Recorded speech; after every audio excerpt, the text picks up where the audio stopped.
que en la historia de la humanidad han habido grandes hombres y grandes mujeres que han cambiado la historia de la humanidad. Algunos lo han hecho para cambiarlo la humanidad para el bien, otros lo han cambiado para el mal. Han habido hombres famosos que han conquistado, hombres y mujeres que han ayudado a la humanidad, pero también ha habido hombres y mujeres tan malas que han hecho que el hombre diga: wow, yo nunca sabía que un hombre podía afectar a tantos. Más, con todos los hombres y mujeres que han existido en la historia de la humanidad, ninguno se puede comparar a un hombre que ha venido a este mundo. A un hombre que impactó tanto la historia de la humanidad, que hoy en día usted y yo dividimos el tiempo de acuerdo a su venida y de acuerdo a su muerte. ¿Y de quién estamos hablando? Yo le vengo a hablar acerca de Jesús de Nazaret, conocido como Jesucristo, Jesus Christ, o Jesús o Jesus. Es a él a cual yo le vengo a declarar en esta hermosa tarde, porque el tiempo se divide antes de su nacimiento y el tiempo se divide después de su muerte, porque el mundo quedó impactado cuando nuestro Señor, cuando este hombre vino y pisó esta tierra que él había formado. La humanidad nunca lo había mirado. Jesús es sobre todo. He is over all. Es la frase que yo creo que usted agarre esa tarde, que Él está sobre todo. Y el apóstol Pablo, en su carta a la iglesia en Colosenses, él deja saber algo a esos creyentes. Ahora, esta parte está enfocada totalmente a la iglesia. Usted lo puede mirar del comienzo del capítulo, como Pablo se refiere a los creyentes, de cómo el creyente, para poder vivir una vida digna del llamado a lo cual tiene, para que el creyente pueda vivir una vida con el entendimiento de qué tan grande es Jesús. Tenemos que regresar al libro y mirar qué dice Dios acerca de sí mismo. Y hoy yo nomás quiero hacerle una pregunta, la misma pregunta que los discípulos hicieron en Mateo el capítulo 8, cuando ellos estaban adentro de una barca y empezó una tormenta a empezar a mover esa nave de izquierda a derecha. Los vientos empezaron a soplar tan fuerte, las olas empezaron a levantar esa barca, subiéndola, los discípulos temerosos pensando: hasta aquí hemos llegado, hasta aquí vamos a morir. Pero de repente se aparece alguien caminando sobre las aguas. Él estaba caminando, dejando saber que los elementos no lo pueden prevenir, dejando saber que el agua no puede contra este hombre. Y él caminaba sobre el agua. Y al Pedro mirar, él sabe qué sucede. Pedro sale y él camina. Y luego también puedo mirar de cómo él estaba enfocado tanto en este hombre. Pero la pregunta que ellos se hicieron muchas veces en los evangelios es la pregunta que muchos se han hecho. Ellos tuvieron varias oportunidades de mirar al Señor Jesucristo, como Él tenía autoridad sobre los elementos. Sea Pedro caminando sobre el agua, sea cuando Él estaba dormido en la barca y ellos tenían miedo y Él salió y Él calmó el aire, Él calmó las olas, nomás con decir silencio. Silence. No más con una palabra, Él calmó los elementos y dejó a los discípulos, esos hombres mortales, haciendo una pregunta: ¿quién es este hombre? Who is this man? ¿Quién es este hombre que el aire, las olas, los elementos lo obedecen? Who is this man? ¿Quién es este hombre que el mar, que el viento obedece a su palabra? Déjeme, si me permite, iglesia, amigo, amiga, déjeme presentarle quién es este hombre. Este hombre no es solamente un hombre normal como usted y yo, aunque él tuvo o él tiene hueso y carne igual como nosotros. Él también tiene algo muy especial, y es que Él es Dios mismo. Y Pablo lo presenta de esta manera. Su Biblia quizás tiene un encabezado que dice la preeminencia de Cristo. Esa palabra nomás significa la supremidad de Cristo. Que Cristo es supremo sobre todas las cosas. That Jesus is supreme over all things. La palabra supremo significa mejor que los demás, más fuerte o más importante. Pablo hace aquí una declaración y una distinción para la iglesia en Colosenses y para la iglesia en el 2022. Que Cristo es más supremo que cualquier otra cosa en todo el universo. Y para que usted y yo podamos entender y podamos alabar con todo lo que tenemos, la alabanza, todo lo que somos viene de un entendimiento que tenemos acerca de Él. Porque uno no puede alabar, uno no puede adorar, uno no puede seguir a aquel al cual uno no conoce. Y Pablo presenta a Cristo de esta manera, que Él es supremo sobre todas las cosas. Y él comienza dejándole saber al creyente que Cristo es más fuerte, más importante, más grande que toda la creación. Él es supremo en su persona. Él dice, si usted me quiere seguir, el versículo 15 dice, Él es la imagen del Dios invisible, el primogénito de toda creación. La palabra imagen ahí significa, Él es la perfecta réplica. Todo lo que el Padre es, está personificado en la persona de Jesús de Nazaret. Todo el poder del Padre está en el Hijo. Toda la autoridad del Padre está en el Hijo. ¿Y por cuál razón? Él es el primogénito de toda creación. Ahora, esa palabra primogénito, firstborn, esa palabra no significa que Jesús fue creado. No. Esa palabra significa en el término de posición. Que Jesús es número uno de toda la creación. Jesús nunca fue creado. Él siempre ha existido desde antes de la fundación del universo. Porque si usted no lo sabía, Jesús es el que formó el universo. Él es el creador de todo. ¿Cuántos dicen amén? Es Jesús. El Padre dejó que el Hijo creara todo. Él dice, Juan 14:9. Él dice, Jesús le dijo, tanto tiempo he estado con ustedes y todavía no me conoces, Felipe. El que me ha visto a mí, ha visto al Padre.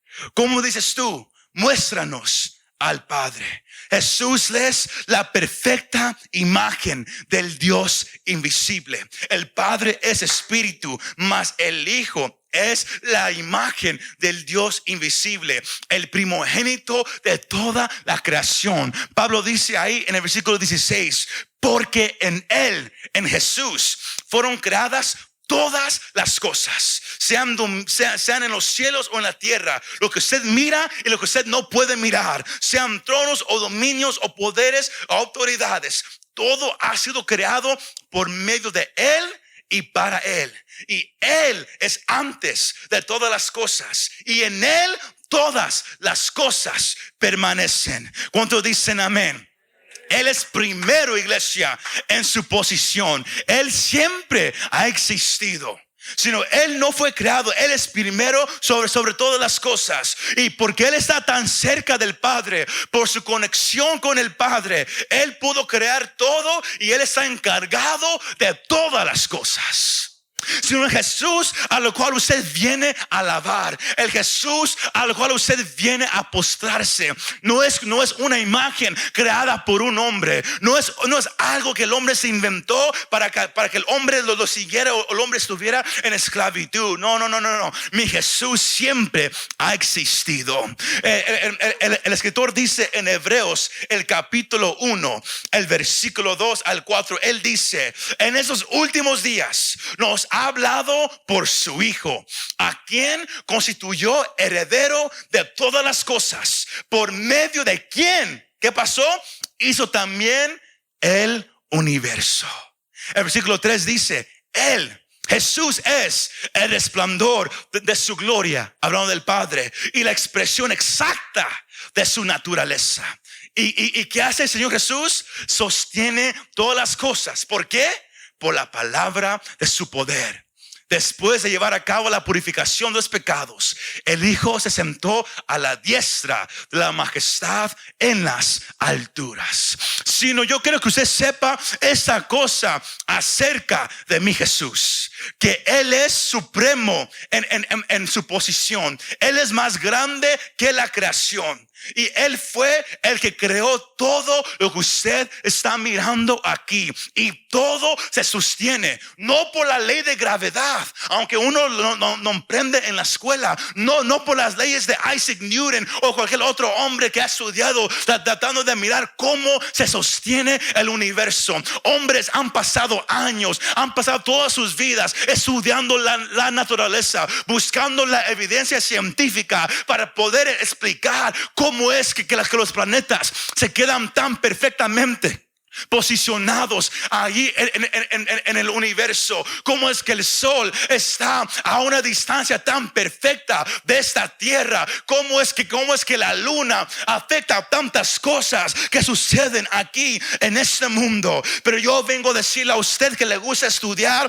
a usted que quizás todavía no quiere venir al conocimiento de Jesús, que el hombre va a pasar toda su vida, toda su existencia tratando de buscar la respuesta de cómo todo eso ha existido. Ellos creen que fue por un bang. Ellos creen que usted y yo venimos de changos con mucho pelo. Mas yo vengo a dejarles saber que fue por la palabra de Cristo Jesús que usted y yo aquí estamos. Él lo habló en existencia. Él dijo sea la luz y fue la luz. Él dijo vamos a dividir la luz de la oscuridad. Y sabe que todavía está dividido la luz de la oscuridad. Él formó el sol no más con hablarlo. Él formó el mar no más con decirlo.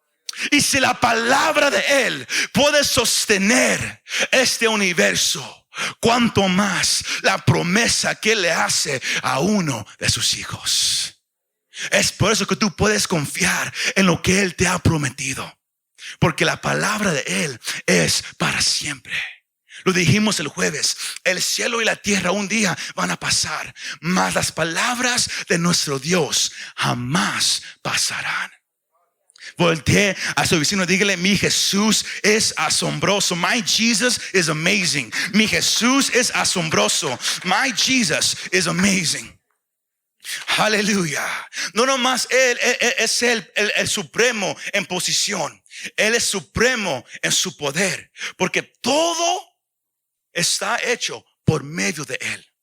Mas Él también, Él es supremo en que Él hizo algo bien interesante, que los ángeles no han podido entenderlo y aún todavía no lo entienden. El libro de Hebreos nos deja saber que los ángeles están nomás asombrados de por qué el Dios que ha creado todo nomás con su palabra, el que sostiene todo nomás con su aliento, por qué Él ha decidido trabajar con su creación. Y yo no hablo de animales, yo hablo del hombre que Él formó del polvo de la tierra. Los ángeles no pueden entender por qué es que Dios quiere obrar tanto con usted y conmigo. El versículo 18 dice: Él es también la cabeza del cuerpo, que es ¿qué? La iglesia. Él es el principio, el primogénito de entre los muertos, a fin de que Él tenga en todo la primacia. Porque agradó al Padre que en Él habitara toda la plenitud, y por medio de Él reconciliar todas las cosas consigo, habiendo hecho la paz por medio de la sangre de su cruz. Entonces no nomás es Cristo supremo sobre la creación, no nomás es Cristo supremo en su posición, no nomás es Cristo supremo en su poder. Cristo es supremo sobre la iglesia. Usted y yo aquí nos juntamos, aquí estamos sentados escuchando a un hombre con un micrófono hablar, no acerca de sí mismo, no. Yo vengo a hablar solamente acerca de un hombre que ha cambiado mi vida, de un hombre que ha cambiado la vida de muchos aquí presentes y muchos que nos están mirando y escuchando en este momento. Es Jesús la razón por la cual aquí estamos en esta tarde, y Él siempre será siendo la razón, porque Él es la cabeza de la iglesia. Él es la cabeza del cuerpo. Usted y yo somos el cuerpo, Él es la cabeza. Pero escuche esto, usted y yo podemos ser el cuerpo y Él puede ser la cabeza solamente porque Él hizo algo que usted y yo nunca vamos a poder, al menos en esta mente humana, en ese cuerpo humano, usted y yo no vamos a poder entenderlo completamente aquí. Que aquel que es supremo en poder, el que es supremo en posición, el que creó todo lo que usted y yo podemos mirar o imaginarnos, ¿por qué Él decidió venir a este mundo, tomar la forma de uno de nosotros y morir en una cruz por nosotros? ¿Por qué razón? ¿Por qué razón? El que está sobre todas las cosas, the one that is over all things. ¿Por qué vino Él a morir por su creación? Él pudo haber venido a morir por los animales, Él pudo haber venido a morir por la naturaleza, pero dijo no, hay algo más importante. Y es que yo quiero que esta creación que yo he creado, el hombre y la mujer, yo quiero que ellos vengan a conocer cuánto, no nomás cuánto yo los amo, pero quién soy yo. Que Él decidió ser el primogénito, ¿en qué? De entre los muertos. La única razón por la cual el hombre puede venir a escuchar acerca de Jesús, la única razón por la cual el hombre puede venir a sentarse en un lugar como este, a escuchar, a alabar, a cantarle al Dios que está en el cielo, es porque el mismo Dios bajó al mundo. Él tomó la forma humana, pero Él murió en el lugar del hombre. Y porque Él murió, Él también resucitó. Y porque Él resucitó, Pablo dice, Él es la primicia de entre los muertos, significando que porque Él resucitó, el primero de resucitar entre los muertos por su propio poder, Él resucitó. Y por esa razón el hombre y la mujer que está muerto en sus pecados, sus transgresiones y sus delitos, que está completamente muerto, el momento que viene el conocimiento de quién es este Jesús, de quién es este hombre, como los discípulos declararon, cuando uno viene a ese conocimiento, ella también puede resucitar de entre los muertos. Ahora, yo sé que yo lo estoy predicando a muchos que ya conocen esta parte, pero es la parte que a mí me ha dejado asombrado ya esos últimos años. Que yo me he metido más y más a estudiar la palabra, donde el Señor me ha ayudado a entender más y más lo que es la salvación, de cómo Él nos salvó, de cómo Él nos mantiene, de cómo Él nos guarda hasta el final, hasta el día que estemos en su presencia. Que lo más que yo quiera tratar de hacer algo, lo más que yo quiera tratar de ganarme o de merecer el amor de Dios, el perdón de Dios, el favor de Dios, la mano de Dios, yo nunca lo voy a poder hacer, porque yo nunca podré llegar a amar a Dios como Él me ama a mí, porque Él tiene un amor sublime hacia nosotros. Y esa parte que yo quiero que usted recuerde, si usted es creyente, que usted recuerde aquí, porque Él vino como Pablo dice en el versículo 19, le agradó al Padre que el Hijo viniera a morir por la creación, porque el hombre nace en ese mundo en pecado. Nacemos sucios, nacemos sin ninguna relación con Dios. We got no relationship with God. No tenemos ninguna relación con Dios.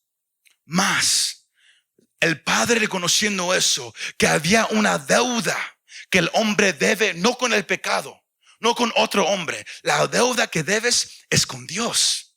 The debt you owe is with God. Y nunca usted y yo lo vamos a poder pagar, porque la paga del pecado es muerte. Si quieres pagar la deuda, tienes que morir. Pero si mueres en tu pecado, estás perdido en el infierno por toda la eternidad. Si no, el hombre no puede ganar. Man can't win. El hombre no puede ganar. No puede. Mas le agradó al Padre mandar a su único hijo para que hiciera algo. Y Pablo usa el ejemplo de tomar el lugar de otro. Porque en el antiguo mundo, in the ancient world, un esclavo podría ser libre si el precio demandado por su libertad era pagado. Uno podía comprar la libertad de un esclavo. One could buy the freedom of a slave. Pero tenía que ser alguien que tenía lo suficiente para pagar el precio demandado. Y eran precios altos. Pero cuando un esclavo en Roma, cuando alguien venía y pagaba el precio por un esclavo, ese esclavo era libre. Pablo usa esa misma imagen aquí para que usted y yo lo podamos entender. Que usted y yo teníamos un precio sobre nosotros y el precio era sangre. Y para que algo sangre tiene que morir. ¿Y sabe qué? Cristo vino. Y Él, el que creó el cielo con su palabra, el que formó todo nomás con hablar, el que existía antes de la creación de todo, lo que la mente del hombre no puede imaginarse. ¿Cómo puede algo o alguien existir antes del tiempo? Es como algo que uno no puede entender. Más este mismo Cristo, eso es lo que lo hace supremo sobre todas las cosas. Es lo que le hace más grande. Porque si usted y yo podemos explicar a Jesús, Él no es grande. Si yo le puedo explicar completamente quién es Jesús, Él no es tan grande. Pero Él es grande porque no importa cuántas palabras yo pueda usar, o el mejor predicador, el mejor maestro en el mundo, no importa cómo trate el hombre de explicar a Cristo, nunca llegaremos a la magnificencia de lo que es nuestro Señor Jesucristo. Y nunca llegaremos a entender el amor que Él tiene para nosotros, que Él siendo el más grande de todo lo que ha existido, que Él tomó el lugar más bajo de un siervo a morir en el lugar tuyo y morir en el lugar mío. Y yo nunca lo voy a entender, pero yo siempre le voy a dar gracias, porque yo reconozco que yo estaba perdido, yo no tenía esperanza. Mas Pablo también dice en Efesios: mas gracias sean dadas a Dios, que por su gracia y su misericordia Cristo murió en el lugar tuyo y el lugar mío. Qué tan amor tan grande. ¿Cuánto le puedo dar ese aplauso a nuestro Dios? Pablo dice aquí en Colosenses 1, 13 y 14, él dice: porque Él nos libró del dominio de las tinieblas y nos trasladó al reino de su Hijo amado, en quien tenemos ¿qué? Redención, el perdón de los pecados. El hombre estaba en oscuridad, estaba bajo la autoridad del Dios de este mundo, Satanás. Mas vino alguien más grande que Satanás. Vino alguien más fuerte que este mundo, más grande que las tinieblas. Y como Pablo dice aquí mismo en Colosenses el capítulo 2, la deuda que estaba sobre nosotros, Él la tomó sobre sí mismo y la clavó en la cruz del Calvario, para que aquel que venga a Él por fe, aquel que diga: yo confieso que soy pecador, yo creo que Jesús murió en la cruz por mis pecados, el hombre, la mujer, el joven, el niño que declara eso a voz alta, que cree por fe en lo que Cristo hizo, la deuda que Él debe, el pago que ella debe, Cristo lo clavó en esa cruz y la persona ya no debe nada, es completamente libre. Y la gracia y la gloria se han dado solamente a Cristo Jesús, porque en Él usted y yo somos perdonados. ¿Cuántos dicen amén? Y por eso él dice, para cerrar, versículos 21 y 22, Colosenses 1, él dice: y aunque ustedes antes estaban alejados y eran de ánimo hostil, ocupados en malas obras, versículo 22 dice: sin embargo, ahora Dios los ha reconciliado en Cristo, en su cuerpo de carne, por medio de su muerte, a fin de presentarlos ¿qué? Santos, sin mancha y irreprensibles invencibles delante de Él. ¿Quién somos nosotros que aquel que formó todo, que aquel que es más grande de todo lo que nos podemos imaginar en este mundo, de que Él viniera y tomara nuestro lugar, no más para hacernos santos, para hacernos limpios, para perdonarnos, Él sabiendo que usted y yo nunca vamos a poder pagarle lo que Él hizo por nosotros? Nunca. Y Jesús lo sabía, mas Él lo hizo por amor hacia ti y hacia mí. Sino yo nomás quiero dejarle saber a usted que ya conoce a Cristo. Yo quiero más recordarte que Él es sobre todo. Y si Él es sobre todo, ¿por qué no confiar en Él? ¿Por qué no agarrarte de lo que Él te ha prometido? De lo que Él ha declarado en su palabra para sus hijos y para sus hijas. No tenemos que temer, no tenemos que vivir preocupados o ansiosos, porque el mismo que formó el universo y todo se sostiene por medio de su palabra, es el mismo que está obrando a favor nuestro. Y no hay ninguna potestad, no hay el mismo Satanás, no hay ningún pecado, no hay ninguna enfermedad, no hay ningún demonio, no hay nada más grande y más fuerte que Él.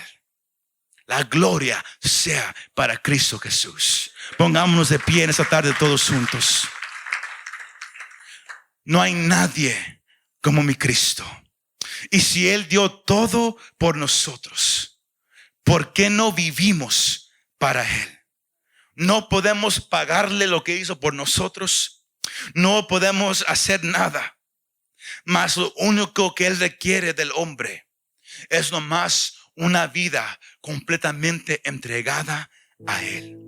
Es lo único que Dios requiere de nosotros. Sino amigo, amiga, que estás presente aquí o me estás escuchando, Cristo es más grande que todo. Él es más poderoso, Él es más fuerte. Mas ¿sabes qué? Él murió en el lugar donde tú debes de morir. Y Pablo lo dijo de una manera increíble, que Dios muestra su amor hacia ti. Él lo mostró hacia mí, que siendo aún pecadores, que siendo aún sucios, que estando alejados de Él, Él murió por nosotros. Jesús mismo dice, porque de tal manera amó Dios al mundo, que ha enviado a su único Hijo, para que todo aquel que en Él crea, es solamente creer, aunque no lo has mirado, es creer por fe que Él es real, para que todo aquel que en Él crea no se pierda, mas tenga vida eterna. Si tú sientes ahorita en tu corazón que todo lo que has escuchado acerca de Jesús, tú crees que es real, ahí donde estás, yo te invito, ¿por qué no levantas la mano y dices: Jesús, yo quiero que seas mi Dios? Porque solamente somos perdonados al confesar a voz alta los pecados y poner la fe solamente en Jesús de Nazaret. Si lo sientes y lo quieres hacer, ahí donde estás, nomás levanta la mano, aquí presente o ahí donde me mira o escucha. Levanta la mano y repite conmigo: Señor Jesús, yo he escuchado este mensaje y yo creo que tú eres supremo sobre todo, que no hay nadie más grande que tú. Mas también reconozco que estoy perdido sin ti y que tú moriste en mi lugar. Sino hoy reconozco que soy pecador y pido perdona mis pecados. Perdóname por ser pecador. Lávame con tu sangre preciosa y ayúdame de aquí en adelante a vivir para ti el resto de mi vida. Gracias por amarme tanto. Aunque yo no te conocía, tú viniste a rescatarme. Tú viniste a demostrarme tu amor. Gracias, Señor Jesús. Yo oro todo esto en tu precioso nombre. Amén y amén.